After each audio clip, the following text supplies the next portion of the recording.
Bonjour, j'espère que vous allez bien, je vous retrouve pour une vidéo Happy Planner, mais je vais pas vous montrer forcément comment réaliser le Happy Planner, mais vous donner des conseils. Et franchement, ces conseils-là, si je les avais eus avant, je pense que mon Happy Planner, je l'aurais déjà fait depuis bien longtemps. Et donc, je me suis dit que c'était peut-être l'occasion, après avoir bien utilisé ce Happy Planner pendant 4 mois, là, je peux vous en parler parce que, pas que je suis experte, mais je m'y connais un peu mieux et c'est souvent en faisant des bêtises qu'on apprend. Donc voilà, ici je sais qu'il y a quelques bêtises dans mes achats et du coup ça m'a bloqué. Donc le premier vrai conseil que je vous donne, c'est de choisir vraiment votre fonctionnement, de savoir ce que vous voulez, parce que le Happy Planner n'est pas que un agenda, il peut aussi faire le développement de projets, il peut aussi faire le tracker de dépenses, parce que ça on scrape, c'est vrai qu'on s'enflamme vite, voilà, plus pour me donner des objectifs. Donc j'avais tout ça que je voulais vraiment travailler. Et j'ai prévu un Happy Planner mais que pour mon scrap parce que j'avais beaucoup de projets et dans les projets il y a les pages, il y a les échanges, donc voilà, il y a mon équipe créative, donc j'ai pris un format assez grand, donc pas le tout petit qu'on peut mettre dans son sac, je voulais quelque chose qui reste sur mon bureau et pas le trop grand non plus parce que sinon oui il faut le remplir quand même hein, donc voilà, si vous avez trop de place ça vous donnera pas envie en se disant on gâche beaucoup. Donc voilà, ça c'est le premier conseil, c'est de savoir vraiment ce que vous voulez en faire parce que au fait c'est le Happy Planner, c'est un peu comme le bullet journal, vous allez pouvoir le personnaliser mais à l'infini et détourner les choses que vous achetez pour qu'il n'y ait que vous qui ait ce Happy Planner qui soit vraiment unique. Donc personne d'autre ne saura utiliser votre Happy Planner parce que vous ne fonctionnez pas de la même façon qu'une autre personne. Donc voilà, je vous laisse avec les autres conseils parce que ma table derrière est prête pour vous montrer de plus près. Et voilà, j'espère que vous trouverez des réponses à vos questions si vous avez envie de vous lancer dans un Happy Planner. Et n'hésitez pas en commentaire, hein, de toute façon je vous répondrai si je sais. Parce que voilà, je suis débutante comme vous. Deuxième conseil que je vous donne, c'est de regarder ce que les autres font. Alors je ne dis pas copier, je dis simplement s'inspirer. C'est un peu comme se faire un sketch d'une page. Et donc je vous montre ici le premier, mais avec la façon dont, pour procéder aussi. Donc ici j'ai fait jour par jour. Et donc pour finir, je trouve que ça fait un petit peu trop chargé et donc voilà, ça c'est une façon dont j'ai essayé. Ici j'avais d'abord fait la décoration ici en bas et donc après j'ai pu mettre où je voulais au-dessus. C'est une autre façon aussi, et celle-ci c'était aussi trop chargé pour moi, mais c'était toutes des to-do list au milieu, et comme ça vous savez mettre, moi j'avais mis ici au-dessus les colonnes complètement, je voulais mettre ce qui était à faire et en bas ce qui a été fait. Donc voilà, puis je me trouvais que ça n'allait pas et ça m'a pas donné du tout envie de revenir. Du coup j'ai décoré pour dire de remplir. Alors ça aussi c'est mon problème, c'est que j'ai tendance à vouloir remplir pour dire qu'il n'y ait pas de blanc. Et au fait je remarque au fait je préfère, c'est où il y a des blancs, au fait ça donne vraiment plus envie et vous avez vraiment l'œil attiré par les choses importantes qui est dans des cases où vous voyez même ici qu'il y a un peu plus. Je trouve que voilà, c'était... Il faut pas mettre trop de détails pour dire que justement votre écriture après vienne trop chargée. Donc voilà, ça c'est un petit conseil en plus. Alors en top 3 du coup on est, c'est ne pas trop investir dans ce que vous voulez acheter. Alors moi j'avais vraiment pris pas mal de choses parce qu'au fait c'était les soldes au moment où j'ai acheté mon Happy Planner. Donc il faudra quand même vous acheter le Happy Planner et savoir la taille que vous voulez. Donc ici moi je savais que j'avais beaucoup de choses, donc j'ai pris un grand format. C'est pas le tout grand, c'est vraiment celui au milieu. Il y a le plus petit que j'ai acheté aussi par la suite parce que je voulais le mettre dans mon sac à main. Et au fait il est trop petit, je l'ai essayé pendant quelques mois et il n'y a pas assez de place pour ce que je veux mettre dedans. Ici le scrap, je savais que j'allais déborder et que dans le scrap il y avait tellement de choses que je voulais faire que j'étais sûre de prendre celui-là. J'ai un memory planner aussi qui est encore plus grand et là je veux faire plutôt comme un Project Life, faire avec des photos, mais ça c'est encore à retravailler parce que je suis pas douée pour faire les photos. Donc voilà, il faut déjà comme le premier conseil savoir ce que vous voulez faire avec pour adapter votre matériel. Et du coup je n'ai pas du tout pensé à ça et j'ai acheté trop en quantité. Donc j'aimais bien quand même les stickers par exemple. Ça c'est vraiment mon coup de cœur, c'est le Mambi. Donc c'est la même marque que le Happy Planner. Et au fait j'avais pris avec, vous avez des blocs assez basiques et des blocs avec des petits... des thèmes. Ici c'est Super Maman, donc là je m'y retrouve, mais j'ai pris aussi la productivité, j'ai pris sur le sport, j'ai pris sur le budget, et il y a des choses que oui j'aimais bien, certains motifs, mais qui ne me correspondent pas, donc je suis sûre que ça va être gâché.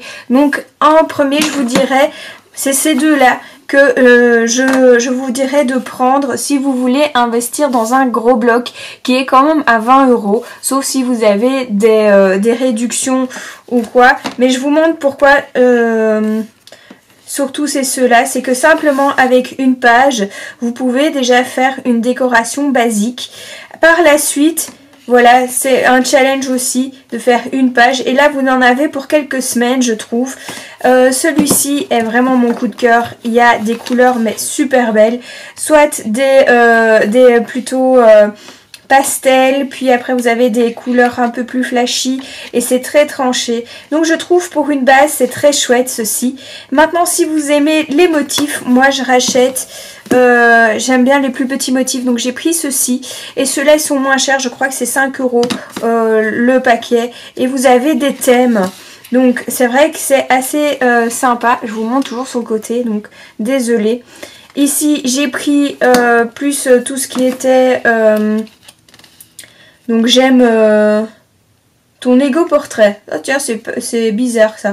Enfin bon, ici la vie est belle, c'est tout ce qui est fleurs et tout ça. Donc je trouve ça assez sympa. Et ça c'est vrai que c'est un peu moins cher. Donc si vous avez déjà un plus gros budget, je vous dirais de prendre ceci. Ou sinon... c'est vraiment pour dire que si vous voulez vraiment tester au tout début, je vous dirais de prendre ces petits stickers. Alors c'est vrai que ça nous donne moins envie de les acheter au tout début parce que il n'y a pas beaucoup, c'est juste des vues d'une case ou alors de deux qui sont plus grandes comme ici.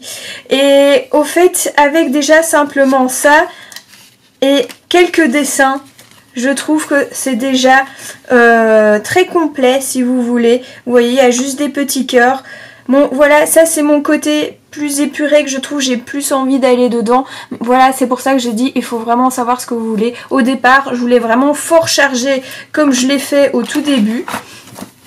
Et je me suis rendu compte qu'au fait, il fallait d'abord l'utiliser. Donc voilà, je voulais fort mettre des affaires comme ceci et au fait je m'y perds. Donc c'est seulement en testant que vous allez pouvoir vraiment savoir. Alors je continue sur ceux que j'ai utilisés aussi. Au départ je me suis dit chez Action, bah c'est pas grave, c'est pas très cher, c'était 99 cents. Mais j'étais assez dubitatif parce que au fait c'était en en papier glacé comme ça et du coup on sait pas écrire dessus. Donc ce que j'ai fait, c'est que j'ai investi dans un marqueur permanent. Donc vous avez celui-là, j'ai pris simplement en noir, mais j'ai investi dans les Sharpies avec plusieurs couleurs. Et franchement, je suis pas déçue parce que ça m'a vachement étonnée. Je l'ai beaucoup utilisé. Donc voilà, ici il y a tous les jours de la semaine, les numéros qui sont ici. Et sur ces 2 semaines ici, je l'ai beaucoup utilisé et ça allait super bien avec les tons de ce petit bloc. Donc voilà, en soi, si vous voulez vraiment débuter, ici ça fait 1 € le bloc et ici 4 €. Vous avez pour une dizaine d'euros comme ça des petits blocs. Il y a aussi des motifs dedans. Par contre, ce que je vous dis aussi, si vous avez le même budget que les Mambi, c'est plus ou moins une vingtaine d'euros. Et c'est American Craft, il fait vraiment des super belles choses. Je vous montre celui que je n'ai pas encore utilisé parce que les autres, je l'ai vraiment utilisé. Donc il n'y a plus grand chose dedans à vous montrer. Et ici, vous avez des alphabets, ils sont vraiment complets. Des masking tape. Vous avez les remplissages aussi, vous avez des motifs, donc voilà, ceux-ci sont très bien aussi. Personnellement, je trouve que tout est un peu trop grand, mais voilà, si vous aimez ce style. Et ici, c'est Maggie Holmes qui fait, mais il n'y a pas forcément une scrapeuse qui est attitrée, donc voilà celui-là. J'ai commencé mon Happy Planner en me disant, je prends un bloc par mois et comme ça va aller mieux parce que si vous avez trop de blocs, vous avez tendance à toujours feuilleter et à utiliser beaucoup de temps et voilà, pour ça aussi je voulais vous dire le temps, c'est si vous passez trop de temps, ça va plus vraiment être une organisation mais plus du scrap. Alors celui que je ne vous conseille pas du tout, c'est ça, c'est plus moi, hein, je ne dis pas, c'est vraiment une question personnelle. Je recherche ma page. Voici celle-ci, le mois de mars. J'avais vraiment eu envie d'utiliser ce côté un peu bucolique de cette marque. Donc c'est Simple Story. Et j'aimais bien qu'au fait il y avait aussi bien des carrés, même si ça rentrait pas forcément ici. Il y avait des petites étiquettes toutes petites, mais aussi c'est le papier qui m'intéressait parce qu'il est un peu plus cartonné. Et je me suis dit, ah, ça a l'air vraiment déjà à avoir un autre style. Et j'ai pris ces 2 paquets là. Donc voilà ici. Et au fait, si vous regardez sur ma page, tout se décolle et à chaque fois je repasse avec mes mains, mes doigts dessus. Et franchement, c'est... Enfin voilà, quand vous tournez les pages, tout se décolle. Donc j'ai vite abandonné cette idée-là, je les ai réutilisées un peu plus loin, c'est où j'hésite. Voilà ici, voilà, je peux recommencer à tout coller. Et donc je suis vraiment déçue. Parce que c'était très joli et au fait ça gâche tout après quoi. Donc voilà, ça déjà, bien choisir son matériel.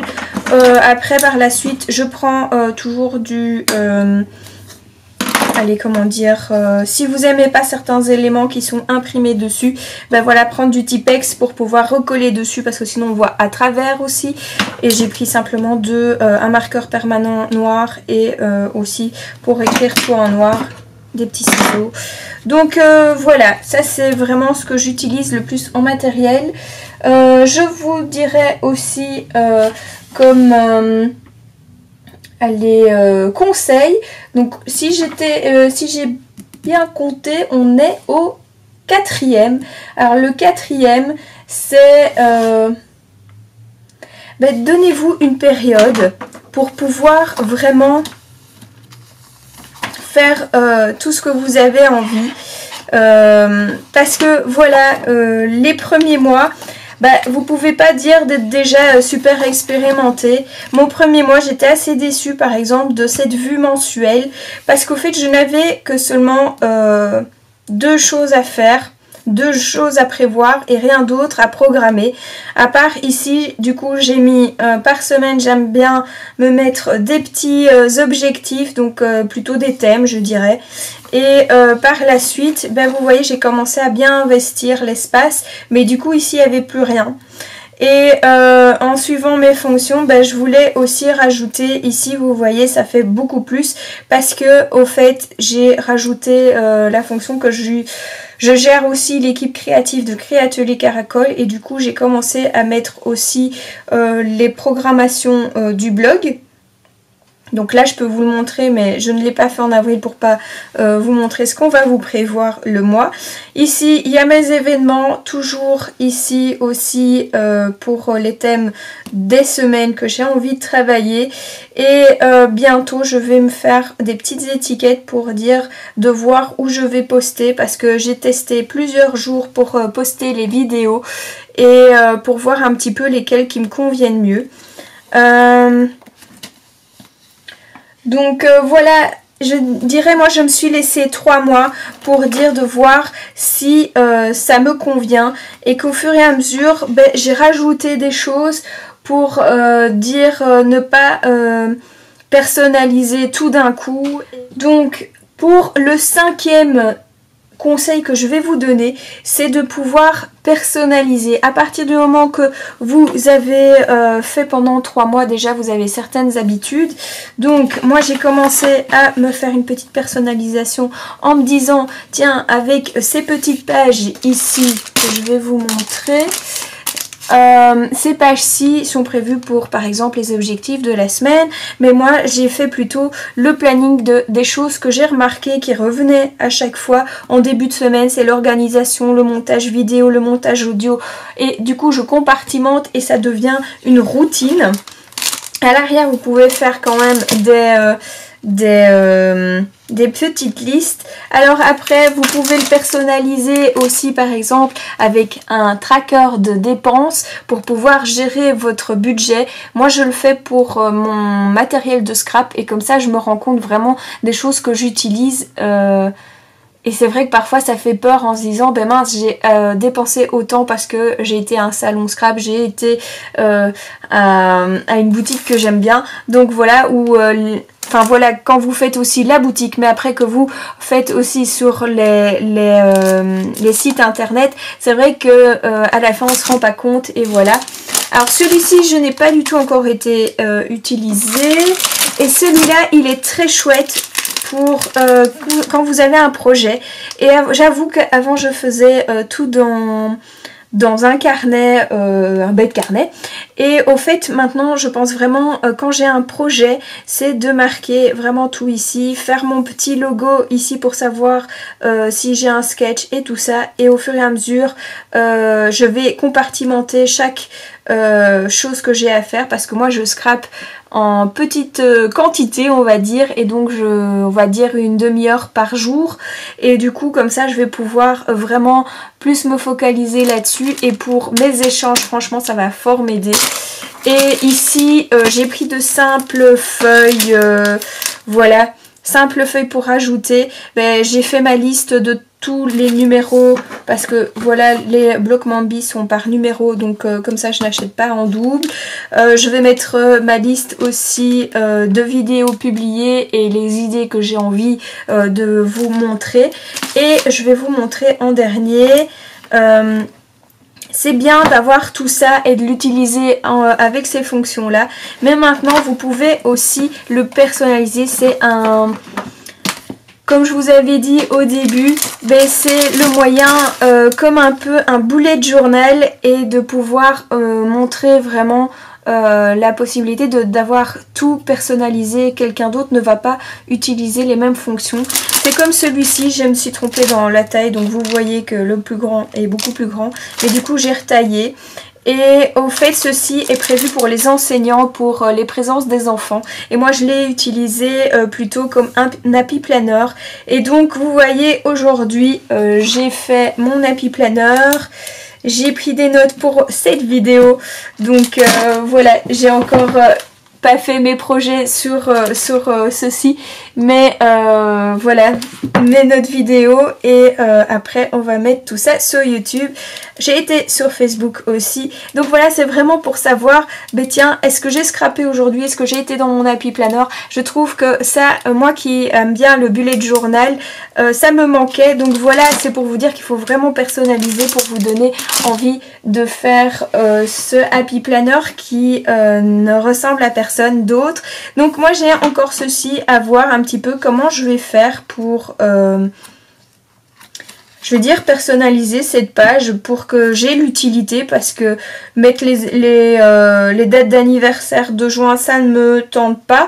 Maintenant, voilà le top 3 ici, soit c'est du mois de mai, ce que j'ai aimé. Ou alors c'est plutôt mes objectifs pour le mois prochain. Je ne sais pas, je vais voir un petit peu comment je vais utiliser tout ça. Et ici plutôt fluoter ce que j'ai besoin de savoir, ou quel... voilà, enfin je suis encore partie dans toutes mes réflexions, rien qu'en faisant cette... Voilà, j'espère que la vidéo vous a plu, que ça a répondu à vos questions, que vous posez d'autres questions. Donc n'hésitez pas, la barre en dessous où il y a les commentaires, vous pouvez vous lâcher. Je voulais faire la bienvenue à tous mes nouvelles abonnés et merci à toutes celles qui font ma pub, parce que pour le moment je me vois partout, c'est très comique. Mais bon voilà, n'oubliez pas les petits pouces bleus, de mettre des commentaires encore et de vous abonner à ma chaîne YouTube. Et donc je vous dis à une prochaine fois pour une prochaine vidéo.